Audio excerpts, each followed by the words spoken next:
Afternoon, Ange. Yeah. You spoke on Sunday about the excellent record you have in your second season in terms of delivering trophies. Therefore, how significant do you see this game and this competition, the quickest route to winning something? Yeah. Look, every game's an opportunity for us to get on that sort of road to success. So, but obviously, cup competitions. There's kind of a definite timeline there where you know that we've got to win tomorrow to progress. So, focus is there. When you look to deliver success at a club, how much do you, as a manager who's won things, rely on the players in your squad who have also delivered, the likes of Christian Romero, Rodrigo Bentancur, who know what it's like to win big trophies? Yeah, it helps, I guess, because that it's I guess that experience of winning. I think I've said before. There's always sort of common factors whenever you kind of look across any kind of successful endeavour.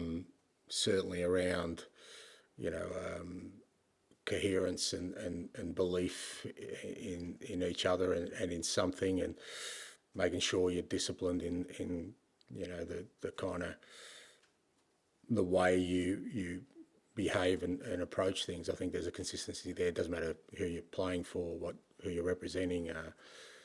There's always those kind of common factors, and guys who've experienced that before, hopefully they can sort of relate that to the guys who haven't had that experience.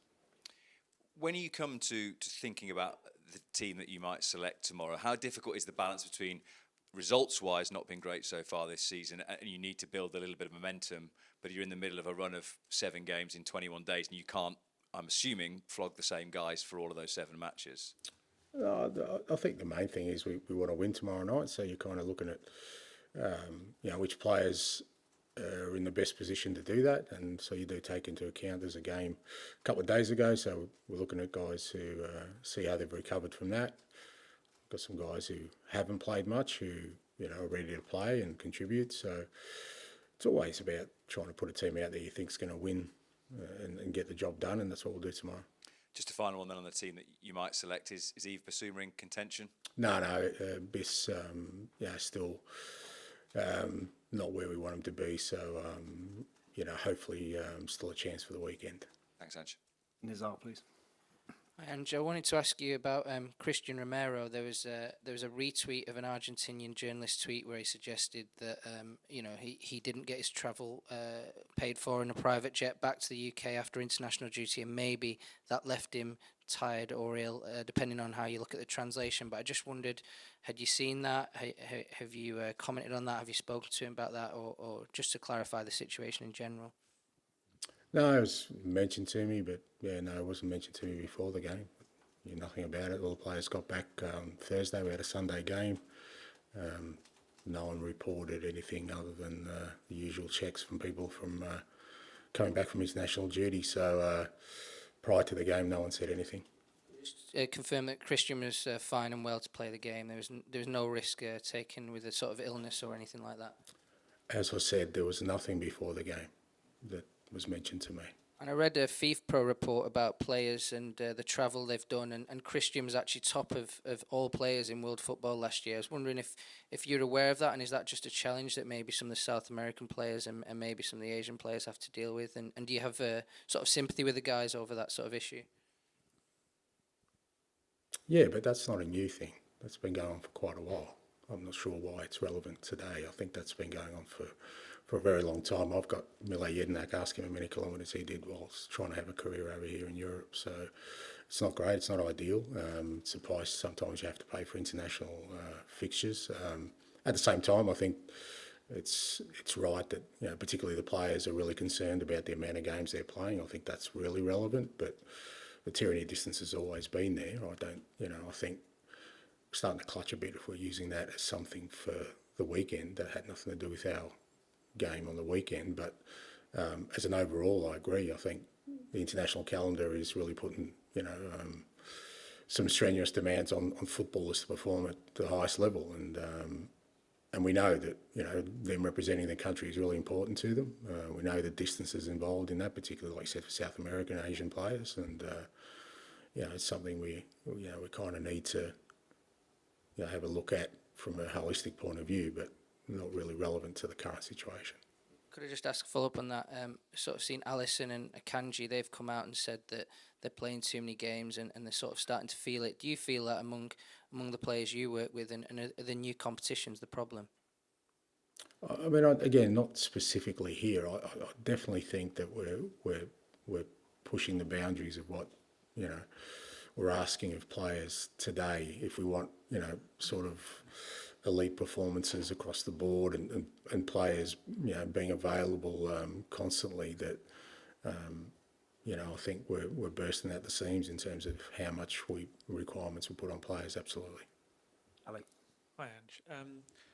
Your brand of football is kind of this relentless, like, we never stop kind of attacking football. Are there any points, maybe especially on Sunday, and maybe particularly after they scored, that there was any frustration that it seemed to slow down? It seemed a bit more hesitant in that final third area.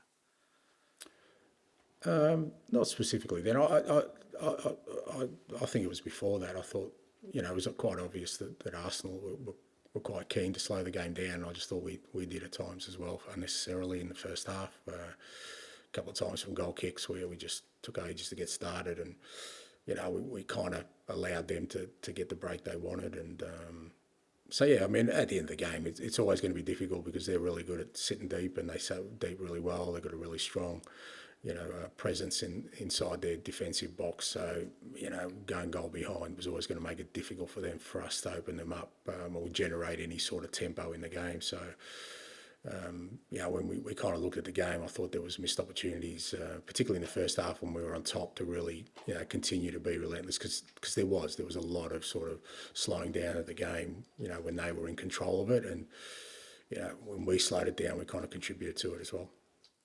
Guillermo Vicario after the game was getting a little bit of criticism for the goal, maybe suggestions he could have been stronger and come out. Is that something you see any validity in? I think, yeah, there's a collective responsibility there within something like that. You know, it's, as I said after the game, it's a moment where we switched off in many respects, you know, from our focus, which had been really good up until that point, and, you know, we got punished for it. And some of the younger players maybe working towards their chance, Archie Gray, Lucas Bergvall, obviously new arrivals, maybe even someone like Mikey Moore. Could we see any of these players tomorrow?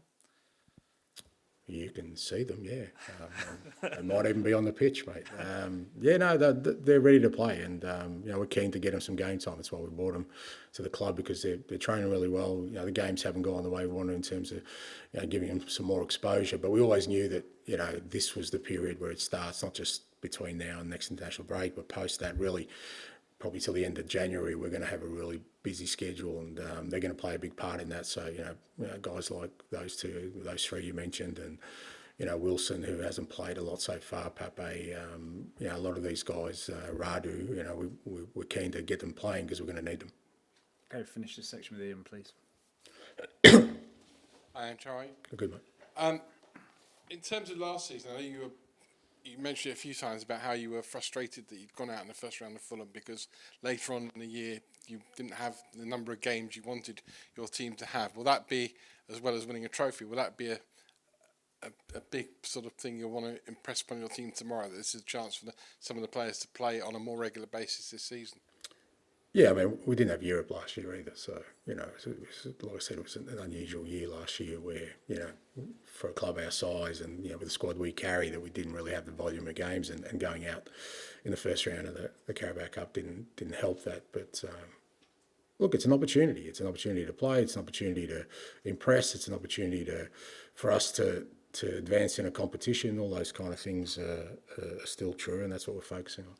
And I know you reiterated at the weekend that the second year is a year where you win a trophy. It's amazing, isn't it? Like, I just stated a fact, and it seems like, am I supposed to just lie or just say it never happened? But no, it's just it's confusing to me that people are making a big deal out of something. I'm not sure how I'm supposed to answer something that is true.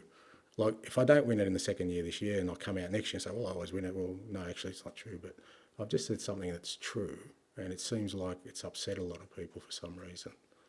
I think it's because it's unusual that we see a manager who... Saying something true? No.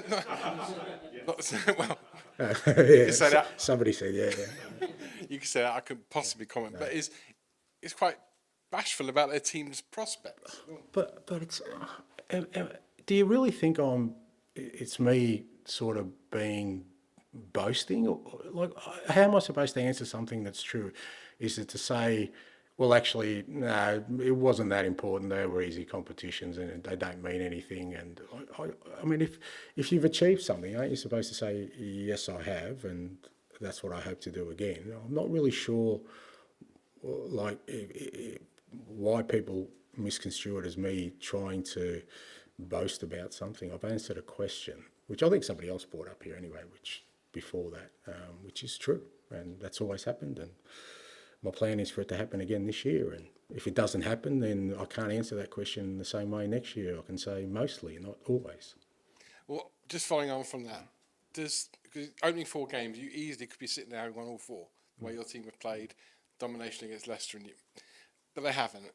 So, in a sense, there's the winning mentality. How do you marriage the winning mentality with your philosophy going forward so you win more? Yeah, well, it's just like I said, it's a consistency and sort of belief in what we're doing. And you know, I've said before, it's not an easy process. It you know, at times can feel pretty disheartening when things don't happen smoothly. But I've always believed in certain things to be true, and one is that if you keep playing well, the results will come.